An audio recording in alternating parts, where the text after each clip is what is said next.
everyone, my name is Giulia Mio and I'm an Italian couture milliner based in Leicester, UK. This is my studio and my favourite place to be.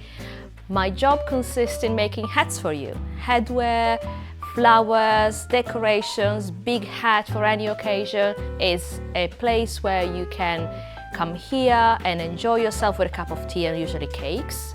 I'll make you try hats and shapes, and we play with colors and decorations like feathers and big flowers, and we find something that's perfect for you, something that really resonates with your style and what you like to wear.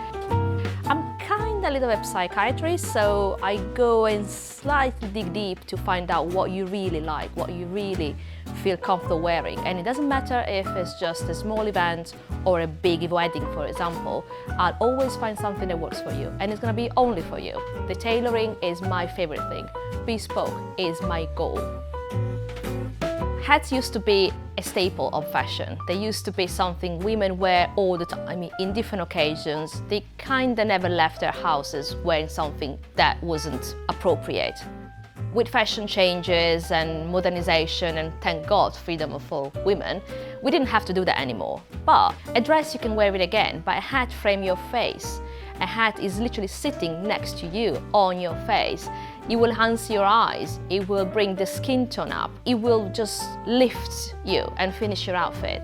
You don't have to go for big pieces, you don't have to go for big, expensive, complicated headwear. You can literally go for something really elegant and demure, but just adds the tiny bit of detail, the finishing touch to a perfect outfit that will make you feel absolutely gorgeous on a special day.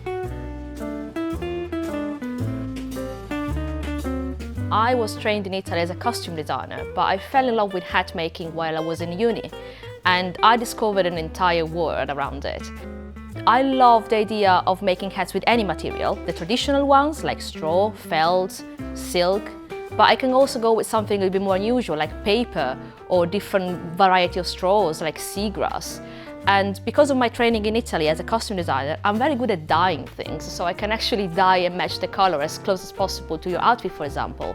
Or I can suggest some different shades and tones that could work with your skin tone or with the kind of outfit you're wearing for the occasion. Because I make everything by hand, really. I block the hat on my sets of blocks, and sometimes I can also carve a block for you. I have a variety of options in the studio already, so these are hats already made, and you may be lucky enough to come around and find the perfect piece for you that it's just needed a couple of tweaks. But if you're really after something very specific or really, really personal, I can transform any hat I've already made, make a brand new one for you with your specifications. We can make a hat for a big wedding, we can go to the races together and have a gigantic feathery piece. We can go for very elegant, timeless and classy, and maybe you'll be able to wear them again because maybe they're made with a neutral color, or you can come back to me and have it retrimmed. So from a shape you really like, I can change the decoration whenever it's possible, so you have a second hat for the price of one. My true passion is flower making, so I'm really known for my flowers. I make flowers with any material, leather, silk, cotton, linen, you name it.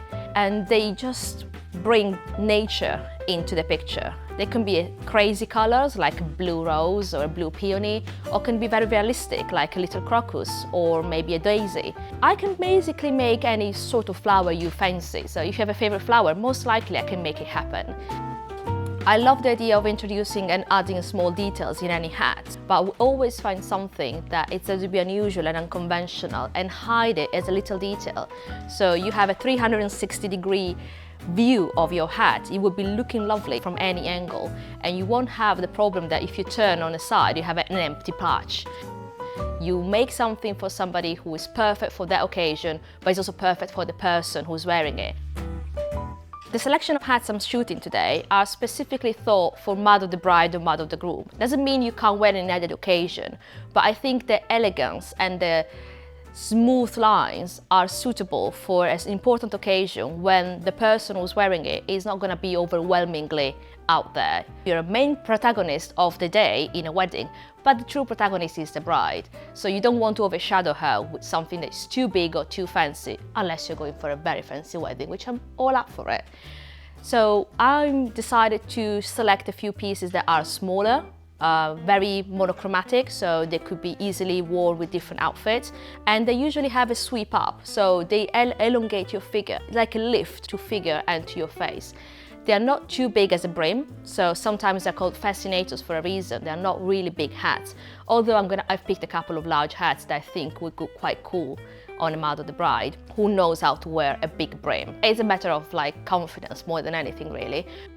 Sometimes you have very seasonal pieces, but the vast majority are trans-seasonal, so you can wear them for an occasion in spring and easily wear them in winter again. Some with made flowers, some with brought flowers to give a difference also in the budget. And also I have some unusual shapes that I created myself by hand without any aid of a block. And that could be quite fun because literally you have different shapes all the time, so the hat will be even more unique than usual. You can find my product on my website, which has an online shop, so it's www.giuliamiomillinery.com. You can follow me on social media, on Facebook, Giulia Mio Millinery, and also on Instagram, where I'm very active actually, which is Giulia Mio Millinery as well. But my name is spelled Giulia, and my surname is Mio. So I know it sounds exactly the same, but it's spelled differently. Sorry, I'm Italian, there's nothing I can do about it.